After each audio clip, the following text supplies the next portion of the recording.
All right, everybody. Neca, Gargoyles, Goliath, ultimate action figure.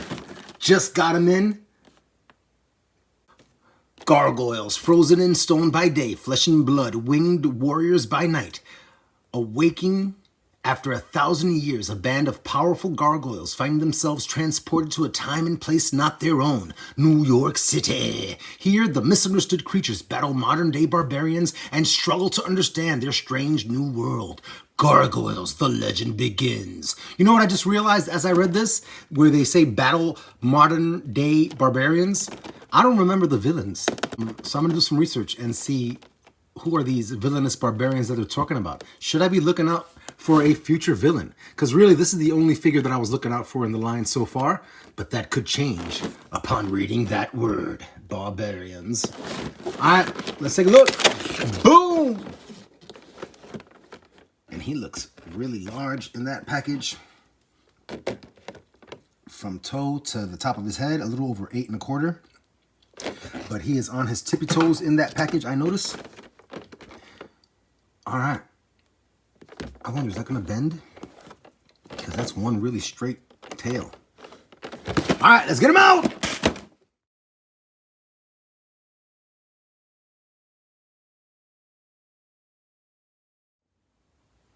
All right, just for a sense of scale, look at those wings on the end. We've got his accessories on the side. He comes with a book. We'll take a closer look in a few. He comes with a jalapeno. And I'm sure that this is a reference either to the comics or the cartoon, but I have no idea what that reference is. I just got him. I did no research. I just vaguely remember the cartoon and how much I love the fact that they were in New York City, Bronx and Hudson and all that, and Brooklyn. And Goliath, of course, was my favorite. And he's purple, right? So he's got that going for him. So he's got 3 additional hands. A very emotive hand here, which I'm guessing is either to hold the jalapeno and or the book. And he's got some clobbering time hands for handling business, him and his 4 fingers. He's got his tail, and we're going to find out right now if it bends. Bends that far.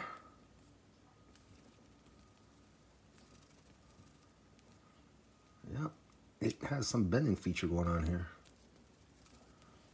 Can't really. All right. So I was concerned that it was just going to be rigid and straight. Oh, look, there's like rotation in there too. And it's covered underneath like the plastic. That's interesting. Check that out. I'm actually rotating it around. You can see the circles, those holes kind of like rolling with it. Interesting. We've got Goliath standing on his tippy toes. And that was immediately of interest to me because I thought to myself, I don't know how that articulation is going to hold up over time.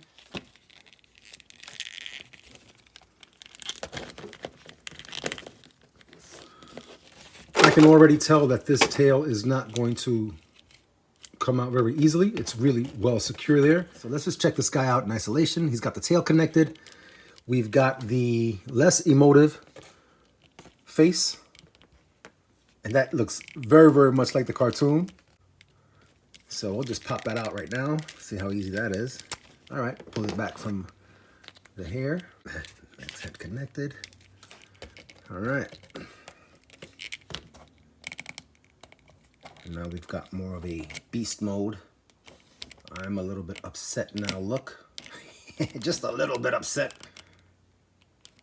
Very cool. Look at the striations in his muscles. Also here, while we've got him close up, look at that.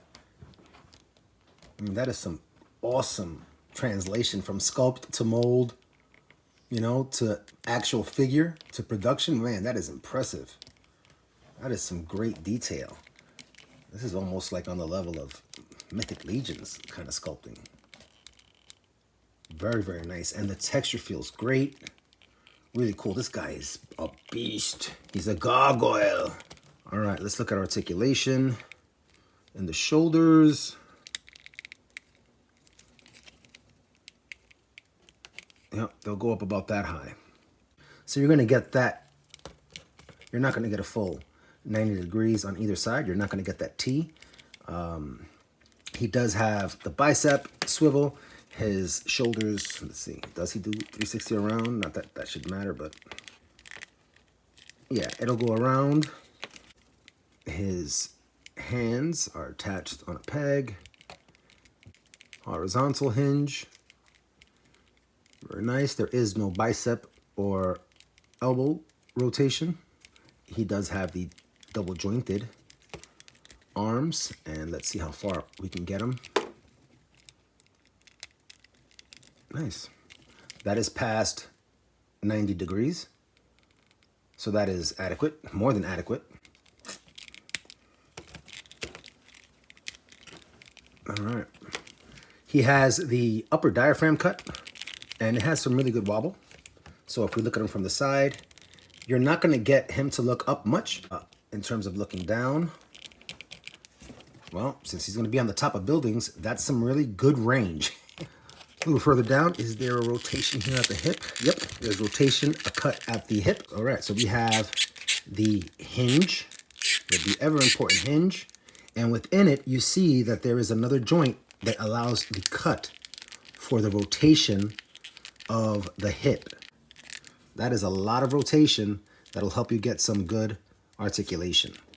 And as we do that rotation, take a look at the detailing on that sculpt.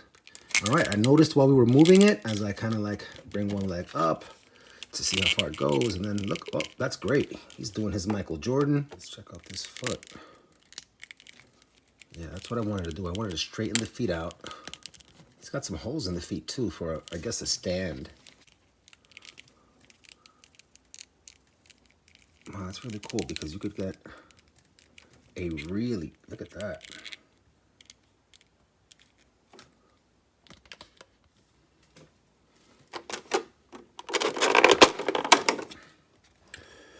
Yeah, this is definitely a hard plastic. I mean, it's brittle. I do like the molding on it. So let's go ahead and get these things on. And I want to see how easy or hard it is to get them in and out. Wow, it was pretty easy to get them connected. And I can tell you right now, just to the feel of my hand, they feel super sturdy and secure. And here we go. He's book holding.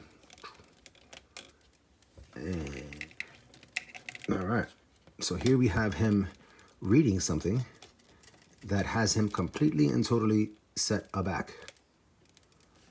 We also know that Goliath has his punching hands, so I'll just swap another one out to give you that look. Whoa. Let's go ahead and do a muscle pose. Dynamic pose out of my friend here. So we're going back with the leg. That's really good. Look how the calf touches the hamstring.